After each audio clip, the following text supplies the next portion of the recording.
Welcome back to another Gold Cup recap here on DeadBall TV, guys. We're going to be talking about the second round of group games from the teams in groups B and C. Before I get into this, a couple favors I need to ask. Number one, please smash the like button because I got to sit down, compile my thoughts. I got to watch a lot of footy too to make these videos. And number two, if you're interested in CONCACAF, either just the Gold Cup or the region overall, make sure you're subscribed because, yeah, we're going to be covering the tournament. Obviously, these are Gold Cup recaps. We've got live streams for this, but also we do have CONCACAF World Cup qualifiers, which will be starting up yet again soon, and I plan to be covering that on the channel. So plenty of content for y'all. Again, hit subscribe, and let me know your biggest takeaway from the last two match days down below in the comments. I'm going to start with Panama 1, Guatemala 0. I actually think this was a very good victory for Panama. There were whispers online of a possible Guatemalan victory after they beat Jamaica in the first match day. However, and unfortunately, I think there's one key difference between Jamaica and Panama, and that is Panama actually have a technically gifted midfield. And I think the biggest pro or biggest advantage that Guatemala has against some other CONCACAF teams is they are extremely physical. And I think Jamaica's biggest strength is also physicality. So when you're fighting fire with fire, so to speak, I think it kind of nullified what makes Jamaica scary for certain opposition. However, against Panama, you could see the Guatemalans trying to do the same thing, trying to make the game tough, but Panama just simply endured and kind of passed around them. And I think Christensen showed why, for me, he's the freaking GOAT in CONCACAF and still the best manager hands down, because he knew that Guatemala likes to play out from the back. Panama pressed hard. Harvey, Martinez, Godoy in the midfield. Guatemala really struggled to hold on to the ball a lot, and they were kind of forced to send it long time and time again, and a lot of the time, the Panamanian center backs, they swept that stuff up. Now, was it a Panamanian masterclass? No, but I do think they controlled the game from start to finish. And I think if you're looking at the CONCACAF Big Four, like who are the four favorites to win this tournament? USA, Mexico, Canada, Panama. I think performance-wise, Panama have been the best team. And I think every single stat you could look at backs that up. I think the opposition that they've had to play is probably the toughest of any of the teams. Maybe if you want to say that Dominican Republic and Suriname are better than Guadeloupe and Guatemala, I don't think it's better. It's probably the same. And the U.S. is a bit of an asterisk there because they've been playing Trinidad, who are awful, and the Saudi backups. But still, I think at this point in time, if we're making like a power ranking of the best performing teams, I think Panama's number one. And I will say, if I had to pick a Gold Cup MVP right now, it would be Amir Maria, the right back for Panama. I think he's been a freak. He might lead the tournament in chances created as a right back, and he should have had multiple assists against Guatemala. But, you know, Panama, we know Panama, guys. They don't really have a clinical finisher on the team. They must have created 15, like, half or quarter chances against Guatemala. If there's one thing I have to give Guatemala respect for, is they were like, shoot from outside the box. Keep on shooting from outside the box. Jose Rodriguez, we don't care. Like, we're just going to sit back, let Nicholas Hagen do what he does, and he made a bunch of, like, tiny saves is what I would say. Not really any massive saves. He did have one-on-one save that I remember on Christian Martinez. But overall, I think Guatemala's plan was okay, and I think that Panama, yeah, they controlled and they dominated. They got the 3 points, but it's not a historic result, and we're not going to be singing songs about this in a year or anything like that. For Guatemala, speaking of, I think this is actually a pretty good result. Like, let's be honest with ourselves here. You were never going to finish the group stage undefeated. You were never going to play competitive games against Jamaica, Guadeloupe, and Panama without losing one of those. And now you've lost that one, and it was predictable. Most people would have thought Panama take this game, and they take it by a scoreline of 1-0. So now Guatemala is going into the game against Guadeloupe, basically winning you're through against Guadeloupe, who are the worst team in this group. And if you're Guatemalan, this is a dream scenario. I mean, you could not, unless you were delusional, you could not have asked for a better situation to be in match day 3. And even hypothetically, you could draw this game if Panama beat Jamaica, which you have to say, based on performance and how the teams look, that's probably going to happen. So either way, it's advantage Guatemala. Their destiny is in their hands. Now, I swear to God, though, don't you look past that Guadeloupe game, because they're going to come out and they got shooters and they're going to make you pay. Guadeloupe have had two very good offensive performances so far. Just defensively, they're kind of shite. But it's going to be a tough game for Guatemala, but they can manage. They will be the favorites. Again, I think they're in a really, really good place. Panama have already locked up advancement. I think they should be going for 9 points and take down Jamaica. I still think Jamaica's kind of that upstart, like, we're better than you. Like, I think the Panamanians have an opportunity to shut them up here. And speaking of Jamaica 2, Guadeloupe 1, I cannot think of anything else from this game other than Jamaica being the biggest frauds in CONCACAF. Like, it is actually incredible how bad these guys are, given the talent pool. I mean, y'all, I know they hit the post twice, and I know one was from midfield. I do not care. This is a team that gets so much clout and so much coverage, and it's got a team full of players in the Premier League and the Championship, and they just got largely cooked by a team whose best players are in Bulgaria, the Jupiler Pro League, and the second division of France. And I think if there's any result at the Gold Cup so far that is utter BS and completely unjust, it is Jamaica winning this game. I saw the headline was Leon Bailey carries Jamaica to a victory.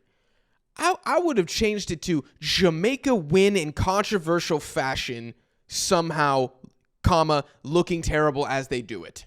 That's what I would have had in the Sunday Post the next day. I mean, this is unacceptable. And I also keep thinking, are Jamaica ever going to look this bad under Halmgrimsson? No way. I think Steve McLaren is completely on fraud watch, and he's got to be on the hot seat for these performances. I don't care that you have 3 points. It does not matter. You're going against Panama. Your back is against the wall. You're staring elimination in the group stage in the face with, I don't know how expensive their squad is inside CONCACAF, but it's got to be top 5. Has to be top 5. This is not good enough. The equalizer for Guadeloupe that is chalked off in the 92nd minute for a push on Amari Bell, I think is who they say gets fouled. Embarrassing. Absolutely embarrassing. And you know what? Even if that was truly a foul and yeah, Guadeloupe didn't deserve the equalizer, which I think they did, Andre Blake makes 2 insane saves, including the save of the tournament near the end of the game to keep Jamaica on. I mean, they're hanging on in this game against Guadeloupe. So King Blake, who you guys know I love Andre Blake, saves Jamaica again, and some terrible refereeing decisions save Jamaica. It is so peak for this national team right now. Y'all, chances created this game, 13 for Guadeloupe, 5 for Jamaica. I mean, what are we going to say? What are we going to say? How about this stat here? Guadeloupe outshot them 16-7. 16-7. This is a Guadeloupe team that just ate 5 to Panama, 4 of those goals being scored in the opening 20 minutes. And Jamaica's needing heroic goalkeeping saves in a VAR controversy to win by 1 goal, and you're still getting dog-walked on the field? I don't know. I don't know what happens. Honestly, I hope they get eliminated because I don't want to have to watch these guys again. The football is dead, too. Damari Gray as a midfielder as well. Like, what are we doing here with this team? Now, Guadeloupe, they're not completely eliminated, but they need to beat Guatemala by like 2 goals, and they need Panama to beat Jamaica by like 2 goals. They got a 4 GD to make up here, and even then, I don't know if the tiebreaker would come into effect. So they probably need to have like a +5 swing in GD in this final game. It's going to be near impossible. They're probably eliminated.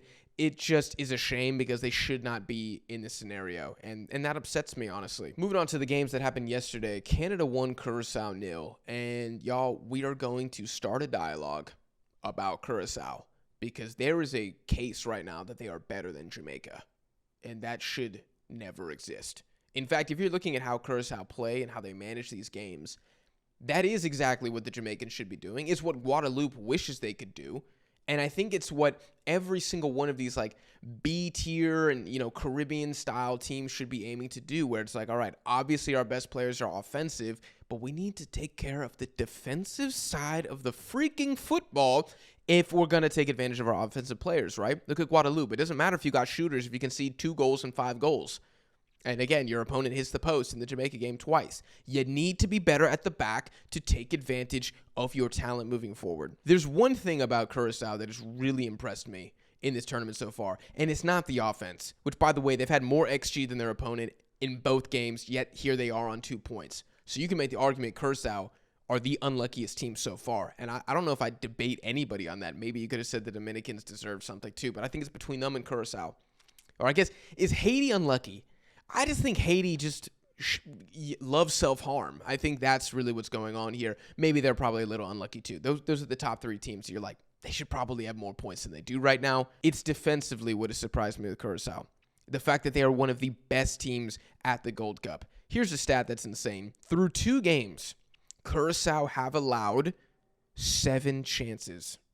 They have conceded 7 chances to the opposition. The only team in the Gold Cup that is better than that is the United States.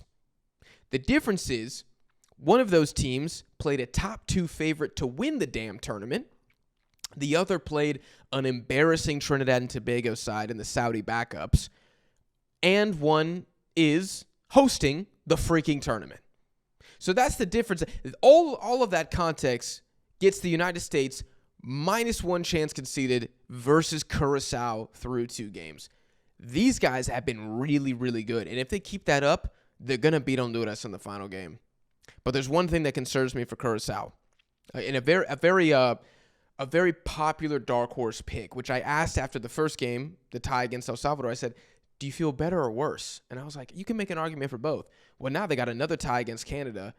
And I'll ask the same question. Do you feel better or worse? You got to be feeling better. But there's one thing they need to improve on. They have to be scoring more goals. They have to score more goals. 1 goal through 2 games is not enough. And there's one stat here that I think is going to sink them in the end, and that's finishing the chances. Curacao have created 6 big chances through 2 games. They've missed 5. So they have converted 1 of their 6 big chances. If you're an underdog, that is going to kill you. And so that's what Curacao will need to improve on. They're going to play Honduras. This is a team that 8-6 in the game against Canada. That was their worst game ever. Don't expect them to be that bad again, but you have to be better in front of net. And so despite the kind of unfair position that they find themselves in with 2 points, if you're a Curaçaoan, you got to be feeling confident, man. You got to be looking at Honduras and be like, we got that ass. And we're going to tag you guys in this next game. You have to be going in with that confidence because you've been the better team in both games. You outplayed Canada. And now I'll move on to Canada. It's time to wake up, bro. And maybe the 6-0 victory against Honduras, maybe it got the egos inflated a little bit too much, but you cannot look past a team like Curacao. And they almost made you pay. If a team was going to win this game, it was going to be Curacao. I think Canada got a little lucky there near the end. There were some calls that it's like, hey, I don't know, maybe it was a handball. There was multiple of those. Kamal Miller has a handball. He's on a yellow card. He doesn't get sent off. To me, that's a red card. He should be gone. Or a second yellow, and he should be gone. Canada was very lucky in this game, and I swear if anybody in the comments is using the heat as an excuse for why Canada were certified ass in this game, dislike the video and unsubscribe.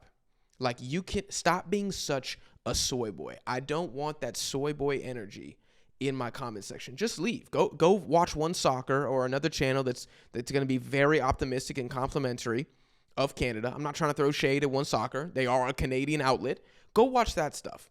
That's not going to happen here on DeadBall TV. And I've said this before, I'll say it again. Canada's best 11 is arguably the best in CONCACAF. And I would say that it is the best 11 in CONCACAF. Is it the most talented? You could probably say the U.S. has more talent, but how do they play? How do they perform as a unit? I think they are the best. The depth, however, is not that good. I think still, and I believe it even more now than before, that a lot of these Canadian backups, yeah, they're young, and yeah, they're in the MLS, they're average.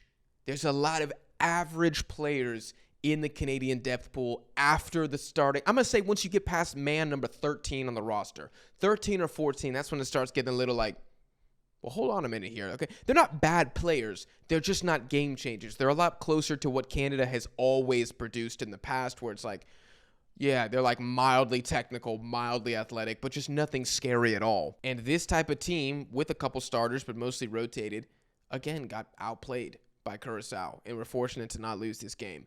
And my God, did we have some stinkers in this game for Canada. Olawasei, absolute trash and selfish the entire match. He was terrible. I don't know why Promise David did not replace him in this game at some point. Schaffelberg could not dribble past a traffic cone in this game. I mean, I talked about Curaçao's defense. They're good, but they look like the prime Seattle Seahawks Legion of Boom against Canada's offense this game, clamping them out wide. It was a bit pathetic from Canada again. Jaden Nelson, Young guy, don't know much about him. Nowhere near good enough right now. That performance was very bad.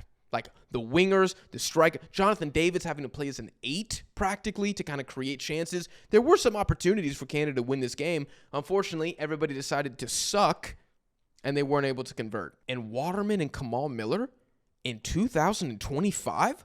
What are we doing, Canada? This is like John Herdman's OG starting CB pairing. What the hell are we doing with these guys still? I said years ago, Waterman might be one of the worst center backs in CONCACAF, and I stand by that. He got eaten alive by the Curacao strikers, especially that guy who subbed in. His name begins with a V, like Vetamin or something like that. Bodied him. So again, the depth overall is a huge concern for Canada. Now, is it all gloom and doom? No, it's not. Obviously, you have to take context into consideration here. Jesse Marsch is still not on the sideline, and there were a lot of players who were not available. Ali Ahmed tries to sub in the game and tries to be that kind of difference maker substitute because I think Canada are just simply better when he plays. Then he gets injured very early on. I hope he doesn't miss the rest of the Gold Cup, and he goes out. And there were times when it was 1-0 that Canada could have killed the game off, but they failed to do so. So it wasn't a 0 out of 10 performance for Canada, but it was like a 3 out of 10. I would say this is the worst game under Jesse Marsch, period. Jack, what about when, was it France or the Netherlands? Somebody beat them 4-0. It's France or the Netherlands, bro. And it was like Jesse Marsch's first game.